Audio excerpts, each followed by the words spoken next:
یہ چینل کسی بھی غیر قانونی کام کو فروغ یا حوصلہ افزائی نہیں کرتا۔ اس چینل کی طرف سے فراہم کردہ تمام معلومات صرف تعلیمی مقصد کے لیے ہیں۔ ہوشیار ہوں اور احتیاط کریں۔ اس پروگرام میں ایسے واقعات کا تبصرہ کیا گیا ہے جو بچوں کے لیے بالکل ہی نامناسب ہے۔ رومیو جولیٹ کی رومانٹک داستان سارے جہاں میں مشہور ہے۔ دو پریمی جنہیں ظالم سماج اور جھگڑالو خاندانوں نے چین سے جینے نہیں دیا۔ سچ مانیے، ہمیں تو وہ دونوں ناسمجھ بے وقوف ٹینیجرز لگتے ہیں جنہیں پہلی نظر میں پیار ہو گیا تھا۔ والدین اور خاندان کی بے لوث محبت کو ٹھکرا کر انہوں نے اپنی اور کئی چاہنے والوں کی جان داؤ پر لگا دی تھی۔ سائنٹیفک سٹڈیز کے مطابق ہمارے دماغ کا پری فرنٹل کورٹیکس 20-22 سال کی عمر تک پختہ نہیں ہوتا ہے۔ اچھے فیصلے کرنے کی صلاحیتیں اڈلٹ ہوڈ تک مکمل طور پر تیار نہیں ہوتی ہیں۔ آج کا سچا قصہ جوانی کے پیار اور پاگل پن کی علامت ہے۔ یہ ہے ایلن اور ڈایان جانسن کی کہانی۔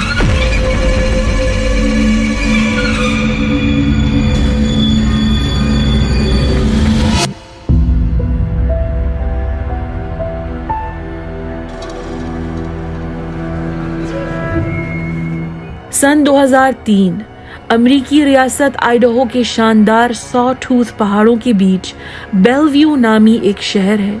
ایسی پرسکون جگہ جہاں 10 سال میں کوئی قتل یا کوئی بڑا جرم پیش نہیں آیا تھا۔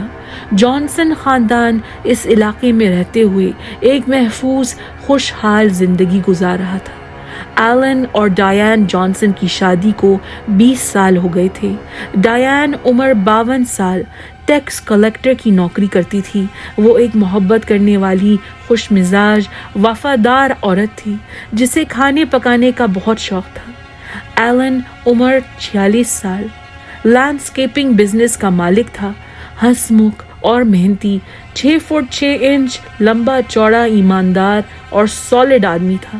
وہ دونوں مالی طور پر مضبوط تھے اور شہر کے سب سے اچھے علاقے میں ایک بڑے گھر میں اپنے 2 بچے میتھیو اور سارا کے ساتھ رہتے تھے۔ 22 سالہ میتھیو ڈایان کی پہلی شادی سے تھا، لیکن جب وہ 2 سال کا تھا ایلن نے اس سے قانونی طور پر اڈاپٹ کر لیا تھا۔ ایلن اور ڈایان کی ایک بیٹی تھی جس کا نام سارا تھا اور وہ 16 سال کی تھی۔ ایلن اور ڈایان کمیونٹی میں جانے پہچانے لوگ تھے۔ ہر کسی کو معلوم تھا کہ وہ ایک دوسرے سے بے حد محبت کرتے تھے اور اپنے بچوں پر جان چھڑکتے تھے۔ ان کے ساتھ اپنا سارا فارغ وقت گزارنا چاہتے تھے۔ جانسن فیملی اکثر مل کر آؤٹ ڈورز ایکٹیویٹیز میں حصہ لیتے تھے۔ پہاڑوں میں ہائکنگ، نیشنل پارکس میں کیمپنگ اور پکنکس کرتے تھے۔ ایلن کو فشنگ اور ہنٹنگ کا بھی شوق تھا۔ 2 ستمبر 2003 صبح کے 6:20 شہر کا سکون قاتلانہ گولیوں کی آواز سے ٹوٹ گیا۔ جانسن فیملی کی پڑوسن 911 ڈائل کرتی ہے اور کہتی ہے برابر والوں کے گھر میں گولیاں چلی ہیں اور ان کی بیٹی ہمارے پاس آئی ہے۔ وہ کہتی ہے کہ کسی نے اس کے والدین پر گولی چلا دی۔ جب پولیس افسران گھر پہنچتے ہیں انہیں بیڈ روم میں ڈایان جانسن کی لاش بستر میں پڑی ہوئی ملتی ہے۔ لگ رہا تھا کہ وہ سو رہی تھی جب اسے سر میں گولی ماری گئی تھی۔ ایلن جانسن بھی مر چکا تھا۔ وہ بیڈ روم اور باتھ روم کے بیچ فرش پر لیٹا ہوا تھا۔ اس کے سینے میں گولی لگی تھی۔ باتھ روم میں شاور کا پانی بہہ رہا تھا اور باتھ روم ٹائل میں ایک گولی پھنسی ہوئی تھی۔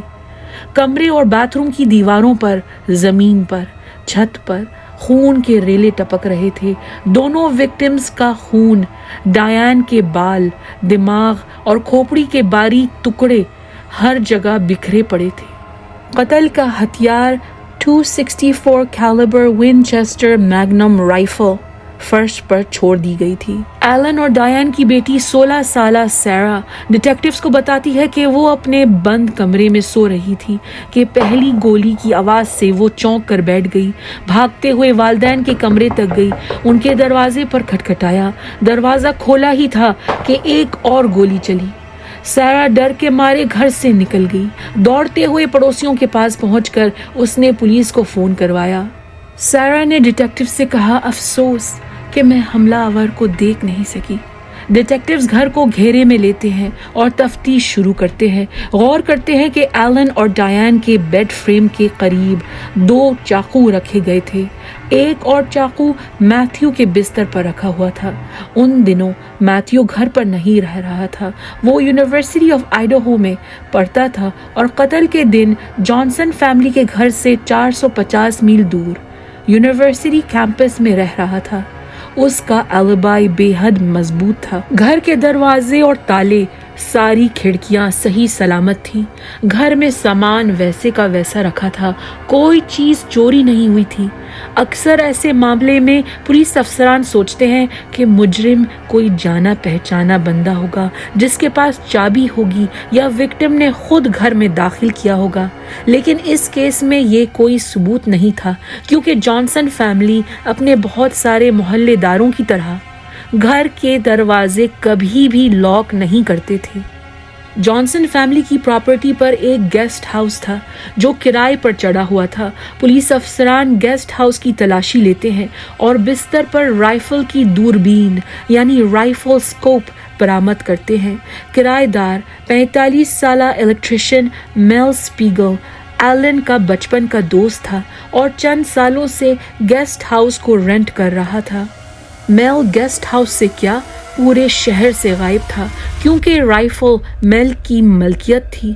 डिटेक्टिव्स की नज़र में मेल स्पीगल अब सस्पेक्ट नंबर 1 था। कत्ल को चंद घंटे ही हुए थे कि शेरिफ वाल्ट फेमलिंग को याद आता है कि मंगल के दिन इलाके का कचरा कूड़ा कलेक्ट होता था।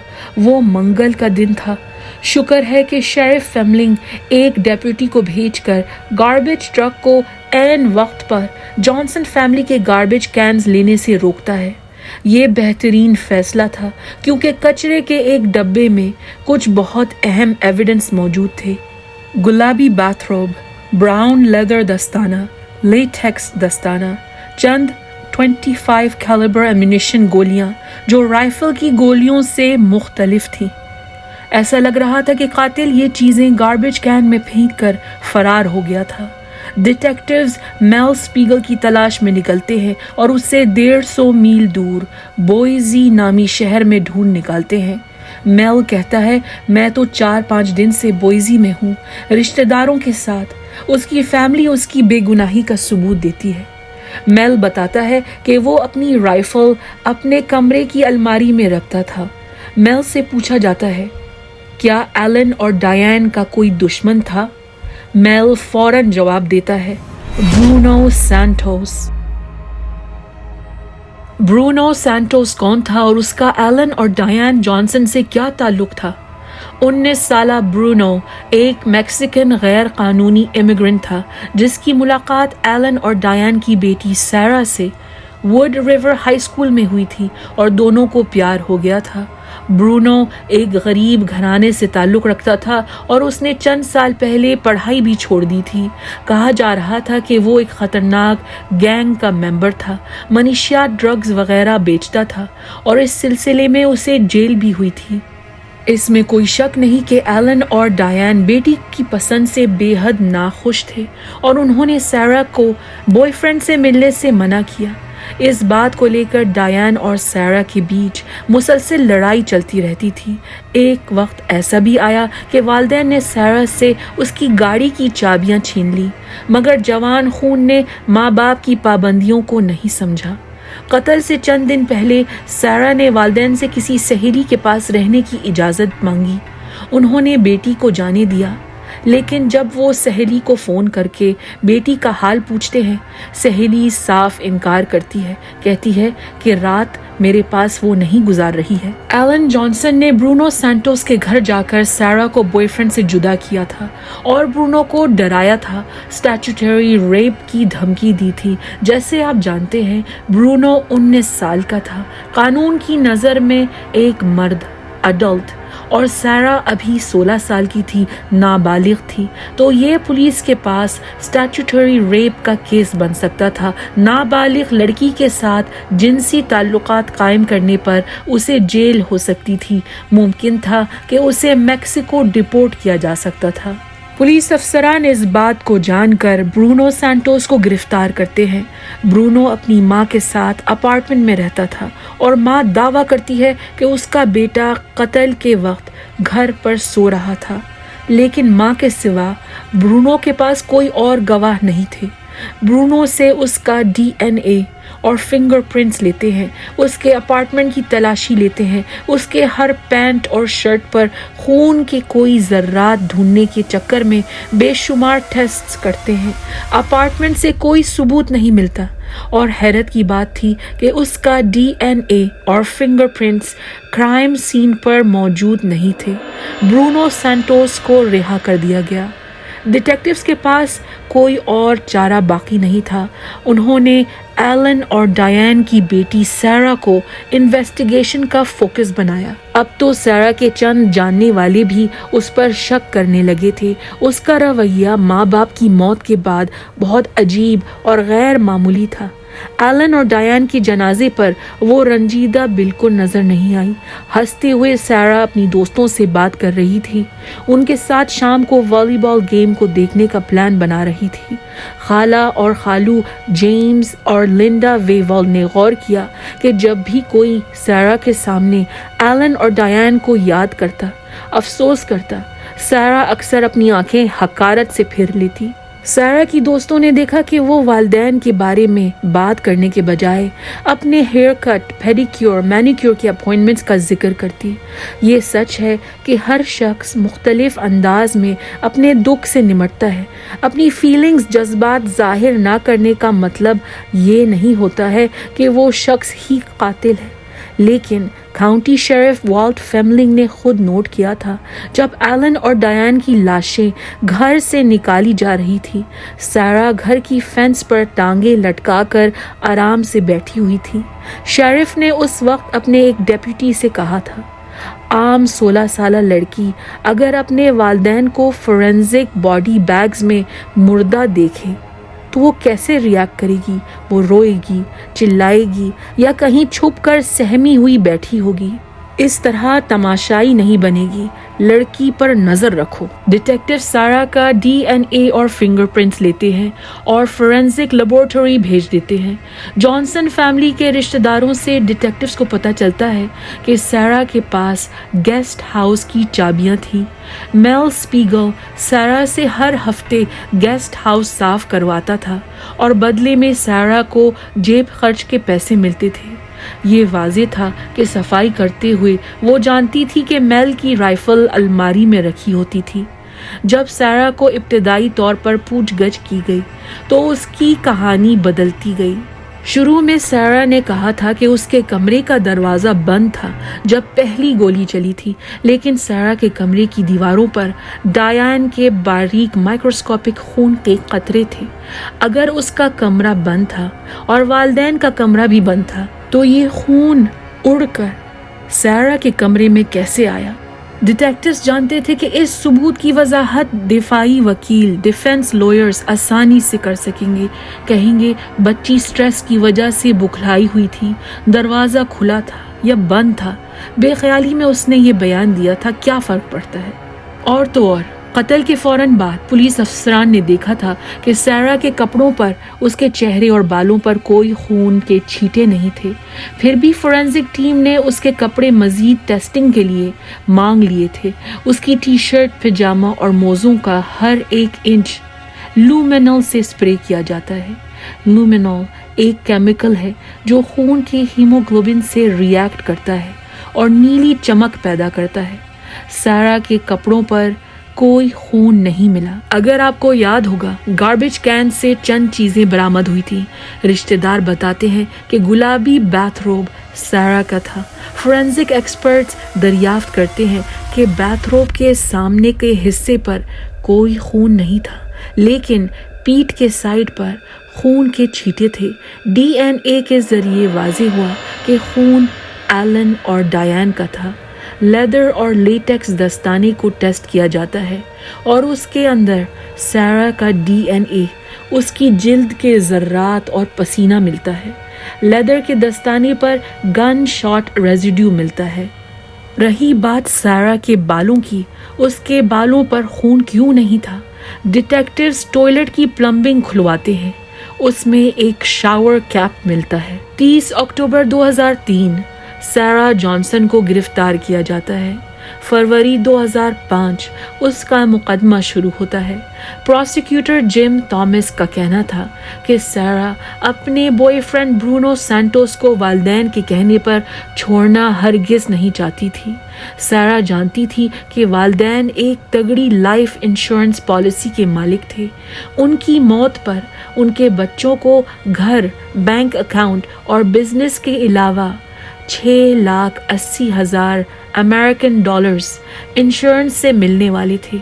सारा ने माँ बाप को मारने का मंसूबा बनाया। क्योंकि सारा जानती थी कि मेल शहर में नहीं था, वो पहले गेस्ट हाउस से राइफल लाती है, स्कोप बिस्तर पर छोड़ देती है। सुबह सवेरे जब उसे शावर की आवाज़ आती है, वो अपना बाथरोब बैकवर्ड्स पहनती है। एक हाथ में लेदर दस्ताना और दूसरे में लेटेक्स का दस्ताना पहनती है। बालों को शावर कैप से महफूज करके वालिदैन के कमरे में दाखिल होती है। डायन अभी सो रही थी, एलन बाथरूम में नहा रहा था। सारा अपनी माँ पर करीब से गोली चलाती है। राइफल में हाई इम्पैक्ट था। डायन के बाल, खोपड़ी, दिमाग और खून के छींटे सारा के कमरे तक उड़ कर गए।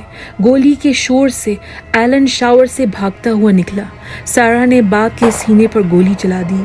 फिर उसने शावर कैप टॉयलेट में फ्लश कर दिया। 2 चाकू वालिदैन के बिस्तर के पास रखे और एक अपने भाई के बिस्तर पर।